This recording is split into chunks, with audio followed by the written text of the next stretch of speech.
Good evening. A protest underway in Oxford city centre tonight calling for the removal of a controversial statue from outside one of Oxford University's colleges. Hundreds of people have filled the high street demanding the image of Cecil Rhodes be taken down.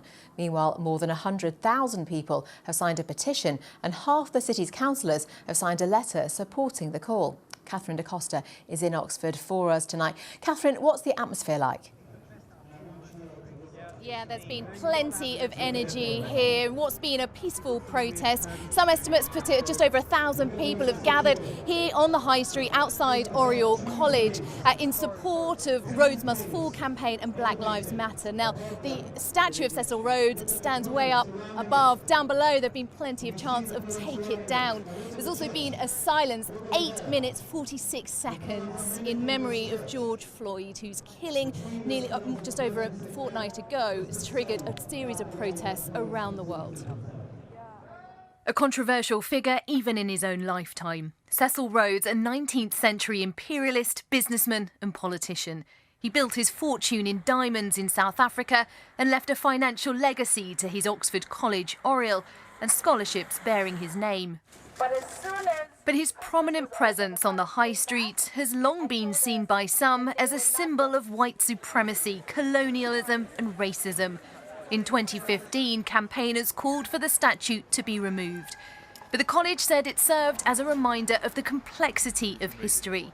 5 years on, there are renewed calls for it to go. Cecil Rhodes' statue does not belong on the high street of Oxford. We are a multi-racial city.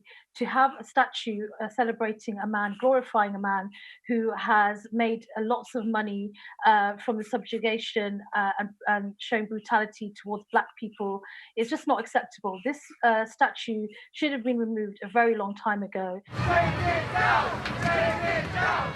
In Bristol, thousands gathered at the weekend to bring down their own controversial figure, Edward Colston, a 17th century slave trader. Amidst the Black Lives Matter campaign, there's growing momentum behind the calls for change and the need to address centuries of inequality. I do not support any kind of vigilante action, as we've seen elsewhere in the country.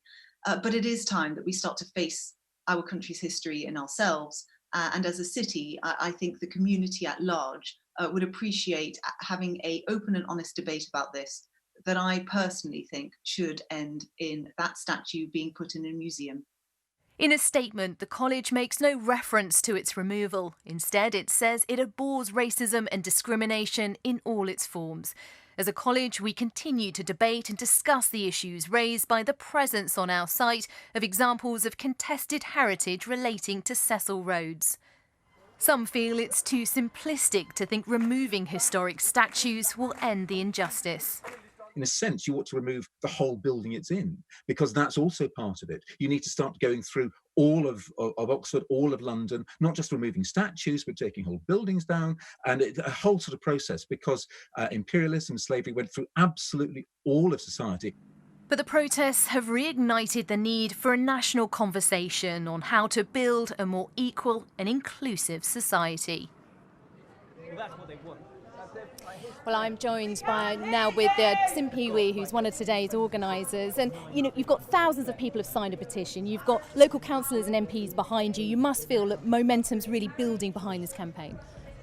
Yes, we feel like momentum is building behind this particular campaign, but also in general, we feel that there is a broad-based support for campaigns like this all over the world. So it's not just this campaign in Oxford, which is Rhodes Must Fall Oxford, but there is broad-based support for Black Lives Matter, for a divestment from principles and values that don't reflect the society that we say that we are. The criticism has been that there's been lots of talk, but not enough action. Is this the time? Do you feel that now is the time? I do feel a sense of urgency, but I feel, in more hopeful terms, that people who were not in support of this movement before have changed their minds, and they've come to this protest. They've come to protests across Europe, across the world, really making this the largest civil rights movement in history. We have the support of the City Council here in Oxford for the first time, and although the university hasn't said what pragmatic steps they will take to respond, to our calls to decolonize, they are coming out and saying that this is against their values, that they promote anti-racist values, that they promote, good race relations. So we're saying now, we are all in agreement. Let's discuss what we can do next. Okay, thank you very much. Well, the campaign is due to wrap up in the next half an hour. It's been, as I say, largely peaceful, and the Thames Valley Police has said that they've been committed to facilitating a peaceful protest. Catherine, thank you. Next tonight, the owner of a Buckinghamshire pleasure boat company says her business could be ruined if coronavirus restrictions on the water are not relaxed. Families can now take a boat out on the canal in Aylesbury, but Liz Stokes says her narrowboat remains out of action. The Canal and River Trust has called on the government to consider changing the rules. Jeremy Stern reports. For Liz Stoke, a way of living has become a way of earning a living. We've done lots of special things on this boat. It holds a lot of memories for us and other people. Special birthdays, anniversaries, special teas. It's been absolutely brilliant. I'm really passionate about my small business. Usually when the sun comes out, Liz has no trouble at all filling her boat. This year, of course, things have been very different. Since March, no customers, no rides. Restrictions for some other watercraft have been eased. Liz says she could keep passengers safe, and she has the support of the Canal and River Trust. We'd really like the government to reconsider its guidance on which businesses can operate on the waterway. It's very difficult for a boat operating on the waterway not to be socially distanced from other people. You're generally in the middle of the water, you're in small groups, you're in the open air generally as well. So the risks are low. This issue will be on the agenda when Environment Minister Rebecca Powell speaks with waterway authorities tomorrow. Liz has already lost thousands of pounds in income.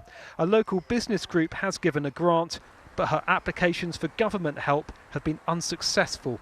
Well, I don't fit the criteria for government grants, mostly because I don't have a bricks and mortar rateable value, neither do I pay the people who help me through the PAYE system. I'm not the only company like this. There are thousands and thousands of companies just like me who are struggling. The government says it supports small businesses. As much as the income, Liz says she simply misses being out on the water with a boat full of people. Jeremy Stern, BBC South Today.